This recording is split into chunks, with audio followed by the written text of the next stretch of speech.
श्री कृष्णाय नमः। श्री गोपीजनवल्लभाय नमः।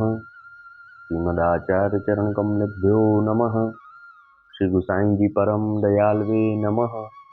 श्री यमुना चतुर्भ्यां नमः। श्री गुरुवे नमः। श्री गुरुचरण कमलेभ्यो नमः। जय श्री कृष्ण। वार्ता प्रसंग 1। सो वह नागर ब्राह्मण तीर्थ यात्रा करत श्री गोकुल आयो।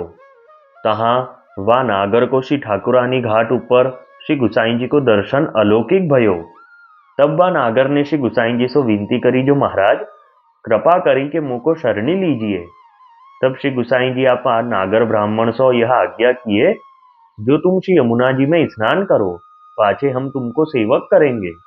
तब वह नागर श्री यमुना जी में स्नान करी प्रभुन पास आई हाथ जोड़ी ठाड़ो भयो। तब श्री गुसाई जी आप कृपा करी के वाको शरणी लिए नाम समर्पण करवाए। तब वह नागर ने श्री गुसाई जी से विनती करी के कहो, जो महाराज मेरी ज्ञाति के लोग बहिर्मुख हैं, सो मुँह को दुख देंगे।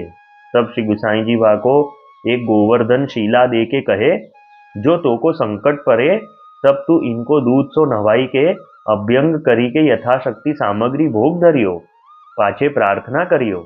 भाव प्रकाश या में यह जतायो, जो वैष्णव को कछु संकट आई पड़े तो श्री गोवर्धन की शरणी जानो, उनकी प्रार्थना करनी।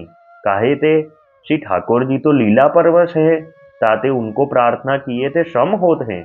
और श्री गोवर्धन गिरिराज जी विष्णु को स्वरूप है, ताते ये सदा वैष्णवन की रक्षा करत हैं। आगे हु इनने ब्रज की रक्षा कीनी है, ताते ठाकुर ने श्री गोवर्धन को अपनो कुल देवता मानियो है। या भावते वैष्णव को हु श्री गिरिराज गोवर्धन की सेवा पूजा करनी। और दूध नवाई वे को अभिप्राय यह है, जो दूध है सो उज्जवल भक्ति रस को स्वरूप है।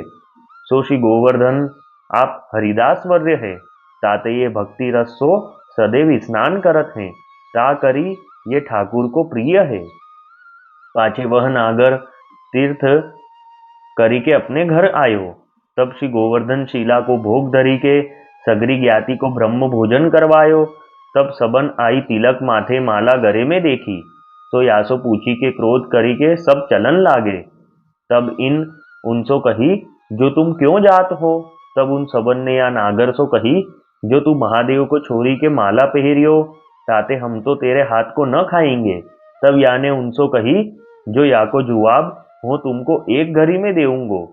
पाछे यह श्री गोवर्धन शीला को दूध सो नभाई अभ्यंग करी और सामग्री आगे धरी, उनको दंडवत करी विनती करी के कहियो, जो महाराज मेरी लाज तुम्हारे हाथ है, नातृ मोको ये ज्ञाति के दुष्ट नागर हैं, सो रहन न देंगे।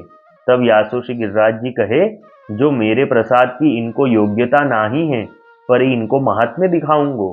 पाछे श्री गिरिराज जी ने सब देवता बुलाए, सो विमान पर द्वे एक घड़ी में सब आई के प्रसाद की सुगंध लेन लागे और हाथ जोरी जोरी के नमन करन लागे। पाछे ब्राह्मणन के देखत सब स्वर्ग को गए। सो वह महात्म्य सब ब्राह्मणन ने हूँ देखियो। सो सब इन ब्राह्मण के पाइन परे। पाछे इन ब्राह्मण ने सबको सीधो दिवाई दियो। तामे कितने देवी हते, सो पाछे ते वैष्णव भये। सो यह नागर श्री गुसाई जी को ऐसो कृपापात्र भगवदीय हतो, ताते इनकी वार्ता कहाँ ताही कहिए। अब वार्ता का संक्षिप्त सारांश हिंदी में। तो वह नागर ब्राह्मण तीर्थ यात्रा को श्री गोकुल आए। वहां उन नागर ब्राह्मण को श्री ठकुरानी घाट पे श्री गुसाई जी के अलौकिक दर्शन हुए। तब वह नागर ब्राह्मण ने श्री गुसाई जी से विनती करी कि महाराज मुझे शरण में लीजिए। तब श्री गुसाई जी ने आज्ञा करी कि जाओ श्री यमुना जी में स्नान करो, फिर हम तुमको सेवक करेंगे। तब वह स्नान करके श्री गुसाई जी के सामने दोनों हाथ जोड़कर खड़े हो गए। तब श्री गुसाई जी ने कृपा करके उन्हें नाम निवेदन कराया। तब वह नागर ब्राह्मण ने विनती करी कि महाराज मेरी जाति के सब बहिर्मुख हैं, तो मुझे सब दुख देंगे, मैं क्या करूं। तब श्री गुसाई जी ने उनको एक श्री गोवर्धन की शीला दे के कहा कि जब तुम्हें संकट पड़े तब तुम इनको दूध से नवा के अभ्यंग करा के यथाशक्ति सामग्री भोग धरना, फिर प्रार्थना करना। भाव प्रकाश में समझाते हैं कि जब वैष्णवों को कोई संकट आए तो श्री गोवर्धन की शरण में जाना चाहिए और उनकी प्रार्थना करनी चाहिए, और श्री ठाकुर जी से प्रार्थना नहीं करनी चाहिए क्योंकि उनको श्रम होता है। और श्री गिरिराज गोवर्धन तो विष्णु जी का स्वरूप हैं, इसलिए वे सदा वैष्णवों की रक्षा करते हैं। पहले भी इन्होंने ही ब्रज की रक्षा की थी, इसलिए वैष्णवों को श्री गिरिराज गोवर्धन की सेवा पूजा करनी चाहिए। और दूध से नहाने का अभिप्राय यह है, जो दूध है वह उज्जवल भक्ति रस का स्वरूप है, और गोवर्धन गिरिराज जी आप हरिदास वर्य हैं, इसलिए भक्ति रस से सदैव स्नान करते हैं, इसलिए ये श्री ठाकुर जी को बहुत प्रिय भी हैं। फिर वह नागर ब्राह्मण श्री गोकुल से अपने घर आए और गोवर्धन शिला को भोग धर के अपने समस्त जाति कुटुंब को ब्रह्म भोज के लिए आमंत्रित किया। तब सबने इनके माथे पे तिलक और गले में माला देखी, तब उनसे सब क्रोध करके जाने लगे। तब इनने सबसे कहा कि तुम क्यों जा रहे हो? तब सबने कहा कि तूने महादेव को छोड़ के अन्य की माला पहनी, इसलिए अब हम तेरे हाथ का नहीं खाएंगे। तब यह नागर ब्राह्मण ने कहा कि इसका जवाब मैं तुम सबको एक घड़ी में देता हूँ।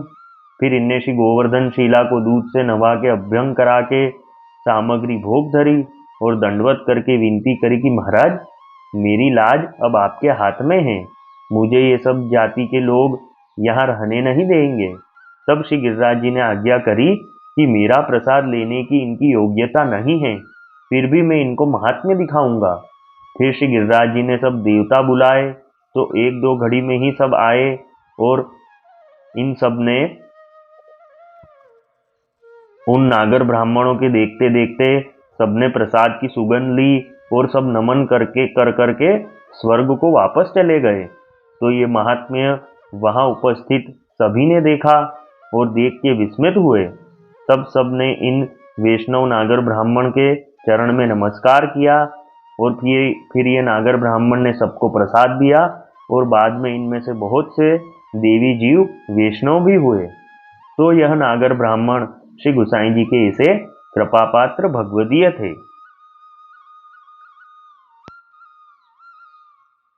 वल्लभी वैष्णव सदा सुहागी, जो श्री वल्लभ शरणे आवे, सो पूरण बड़भागी। गल तुलसा की माला सोहे, भाले तिलक रसाला। तापर वल्लभी मुद्रा सोहे, मुख बोले गोपाला। तन मन धन वैष्णव पर वारू, गाऊं श्री गिरधर लाला। आज सभा में पूर्ण रहत हैं, सूरदास नंद लाला। वल्लभी वैष्णव सदा सुहागी। जय श्री कृष्ण।